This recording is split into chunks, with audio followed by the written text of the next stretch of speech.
Good morning, friends. Welcome back. In this video, we're going to be reviewing functions, determining their domains, whether it's odd or even, and then just some graphing and the rules of that.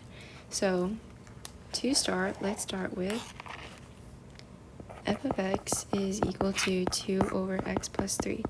So when you have a function written like this, you know that the bottom cannot be equal to 0. And so to find what x has to be so that the bottom doesn't have to equal to 0, or doesn't equal 0, you set the bottom equal to 0, and then you get what x is, and that means that x cannot equal to that, because that would give you 0. And so you would write that domain by saying x cannot equal to -3, and what that would look like on a number line is it would look like an open circle at -3, and then continuing on both sides. And so if you wanted to write that in interval notation, it would just be from -infinity to -3, parentheses, -3 to infinity. So that means that moving from left to right, from infinity to 3, and then you stop, and then here. So you see that's what these are here.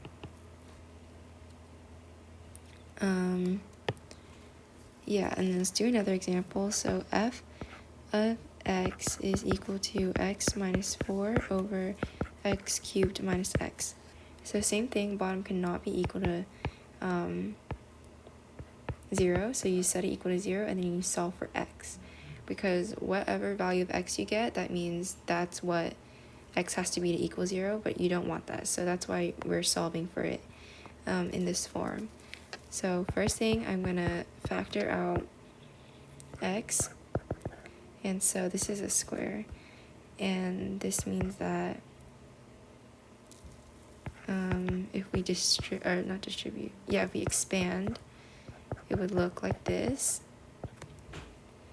And I just found these two from this by setting this inside part equal to 0 and then solving for x.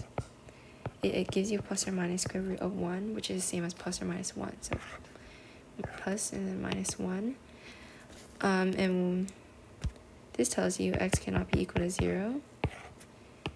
X cannot be equal to 1, because 1 minus 1 is 0. And x cannot be equal to -1, because -1 plus 1 is 0. And so, knowing that, you can write the domain. And when you write it in this form, which is like, what's it called? Set builder notation. It doesn't matter what order you put it in. But if you want to write it in interval notation, you have to write it in order from least to greatest, so from left to right on the number line. So that would look something like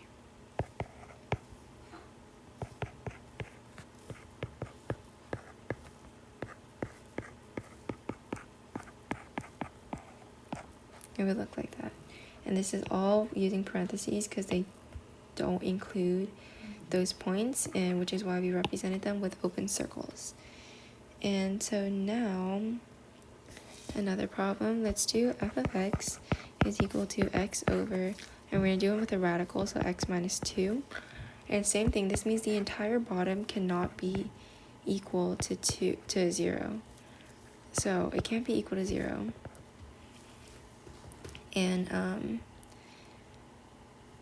you set the inside now, which is x minus 2 greater than 0. And so what writing it like this means is that the inside cannot be equal to 0. And then you write it like this, or you can rewrite this part like this. And so now you found your domain. And so basically, hold on, I think one of them has a, oh no, just kidding. Yeah, that's right. Okay. And yeah, so when you have a radical like this, you basically want to set the inside greater than 0. Because if the number in here is less than 0, like negative something, it would make the inside imaginary, and you don't want that. So yeah, your domain would be x such that x is greater than 2. So it would just be what we found here. Okay, we'll do another problem similar to this, but instead it's gonna be a radical function. So let's do find the domain. So it's not okay. Let's do square root of x squared plus 3x. And so we're back to working with the numerator now. So you want to set the numerator greater than or equal to 0. And the reason why it can be equal to 0 is because now we're working with the numerator, and the numerator can be 0, just the bottom can't be 0, because that would leave you with undefined. So yeah, let's go ahead and solve this inequality. And we're left with x is equal to 0 and x is equal to negative 3. And so what this tells you is your intercepts. So that means that like you're gonna have points negative 3 and 0.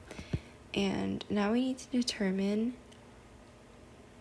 the direction of our graph, and also what that tells you is where you have solutions and where you don't. And so basically we're trying to figure out where to color, or where our domain would be. And what we do is, you can see here we have 3 parts, 1, 2, 3, and you want to plug in values from each of those 3 parts to see if it's contained in the domain. So for example, if you plug in negative 5,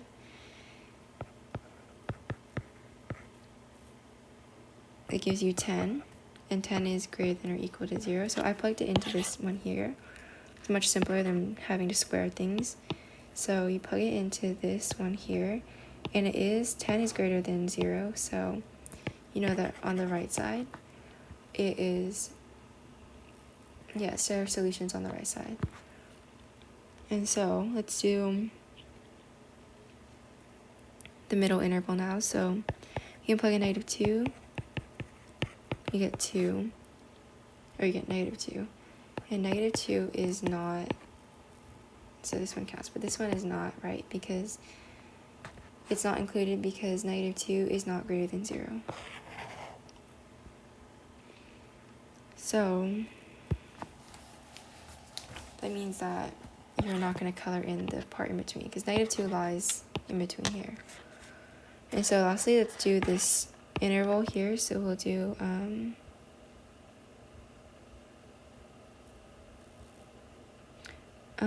oh shoot, I colored this part wrong, so it should be colored on this side, because negative 5 is in this interval over here, but now we'll do one in this interval. So let's do 2 plus 3 is equal to 10, and 10 is greater than 0, so we can shade in this part. And knowing that, we can write our domain.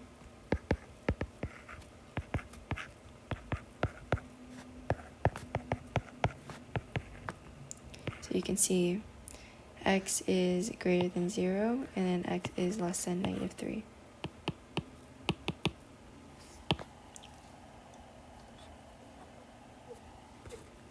Okay, so now we can also write this in interval notation. So we can do negative infinity, negative 3, and these points are included because they are equal over here. So you do close bracket, union, 0, and then infinity.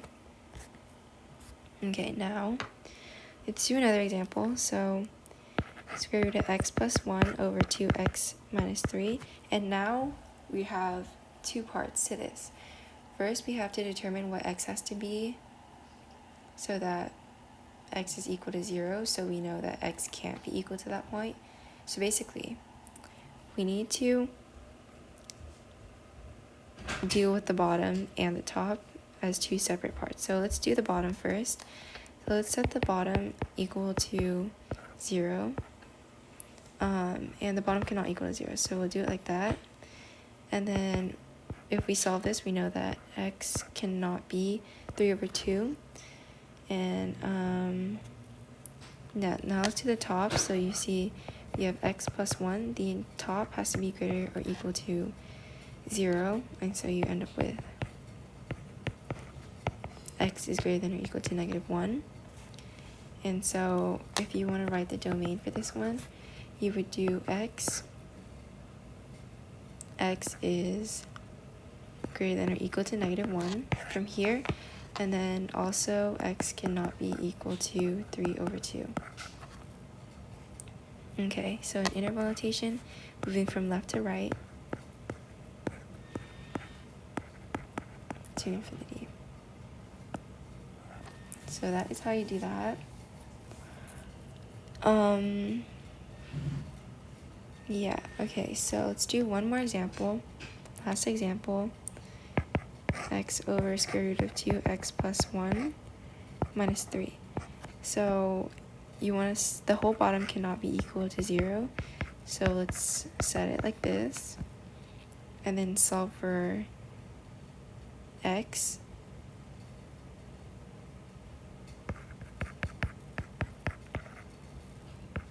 So for the numerator, so for this part here, when x is 5, it's 0. And since it can't be equal to 0, x cannot be 5. And then now we have to solve inside the radical itself and set it greater than or equal to 0. And the reason is because if it's less than 0, so if it's in the negative, wait, hold on. So it has to be greater than 0 on the inside. Because if it's less than 0, you end up with imaginary numbers. Is that right?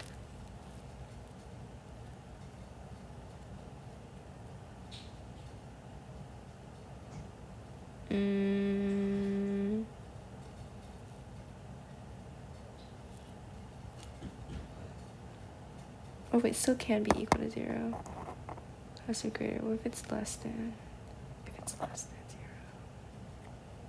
Yeah, I don't know why that took so long. But if it's less than 0, then it's imaginary. Because square root of negative numbers are imaginary. Yeah. Okay, so the domain for this would be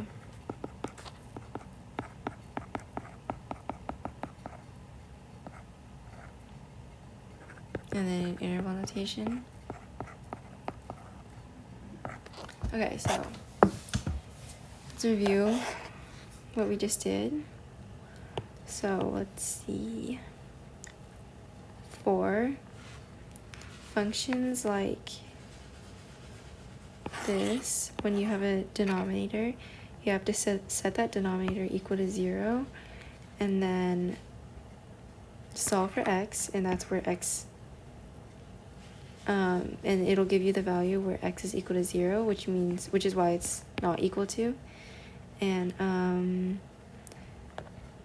yeah, so when you have functions like this with the denominator, you have to set them equal to 0 to solve for x. And then when you get those values like this or like this, you know that's where your graph is represented with an open circle. And then for problems with radicals, if the radical is on the bottom, you have to set it greater than 0, the entire thing greater than 0. It cannot be greater than or equal to 0 because the denominator cannot be 0. And then for one where it's just like the numerator, you're dealing with the numerator, you set that greater than or equal to 0. Basically, when you have a radical it's going to be greater than or equal to, or greater than. That's for you to determine.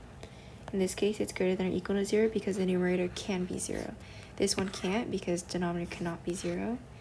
And yeah, once you get these points, you just have to plug in values to determine your domain, which is just where your graph is. So like for something like this, your graph would probably look something like that, and then all these would be solutions. But we wouldn't know unless we graph that. And then down here, for this one, you have to deal with the top and the bottom because one, the bottom cannot be equal to 0, and then the top, since it's a radical, you have to set that greater than or equal to 0. And then lastly, for the bottom one, when you have something like this, there's two parts to it because the entire thing cannot be equal to 0, and also this thing itself cannot be equal to 0. So that's why we set the inside greater than or equal to 0.